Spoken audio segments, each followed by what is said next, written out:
Well, with me in the studio is Matthew Lesh, who's head of research at the free market think tank, the Adam Smith Institute. On the line, Dr. Laura Cohen, who's the chief executive of the British Ceramic Confederation. And I gather, Dr. Cohen, that you met Liam Fox a couple of times this week, and he says he is set on a blanket zero tariff. What do you make of that?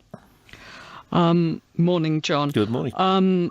Officials have been asking us and our members what we think about this approach for over 6 months now. We've always been clear and said it would be disastrous. Last week, Liam Fox told us he intended to lay the statutory instruments on the 11th of February to create zero tariffs, and we needed to make the case for any products where we needed to keep a tariff, which we've been doing. If the zero tariffs come in, it's about giving a leg up to foreign competitors by removing their import tariffs, which threatens British manufacturing jobs. Because at present, a Brazilian dinner plate or one from the United Arab Emirates coming into Britain would have a 12% tariff on. Under Fox's plan, it would be reduced to zero. We'd be flooded by imports. Our sector employs over 20,000 people.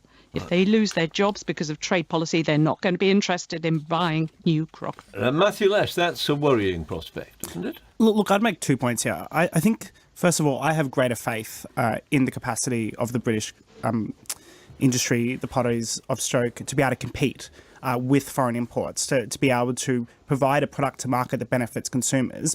But ultimately, when it comes to policy making, what we have to put first in our mind is the 65 million consumers of this country and their right to cheaper, better products, as opposed to a relatively small number of people who benefit from. Well, we say relatively small number of people who benefit. I mean, many thousands of people, for instance, working in the ceramics industry and losing, buying a dinner plate for 15% less is perhaps less important than protecting somebody's job. Well, ultimately, that's a matter for the consumers to make. If the consumers are choosing a higher quality ceramic from a British maker, that's well within their right. But ultimately, tariffs are simply a tax on consumers to benefit a very small number of producers. They are unfair. They make industry inefficient. They are economically extremely dangerous.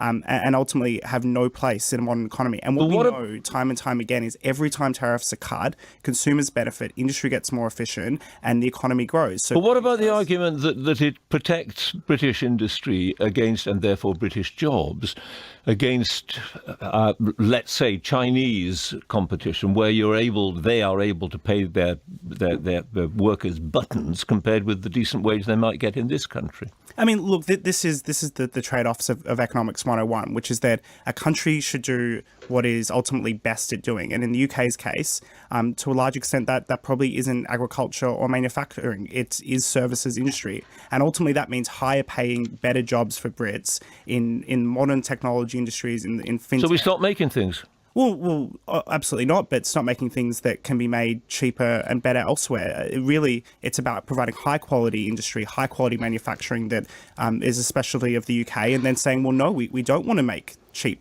crappy products. We can leave that to other people. Oh, well, what about... Yeah, Dr. Cohen. We are making high-quality products that compete internationally. All we want is a level playing field.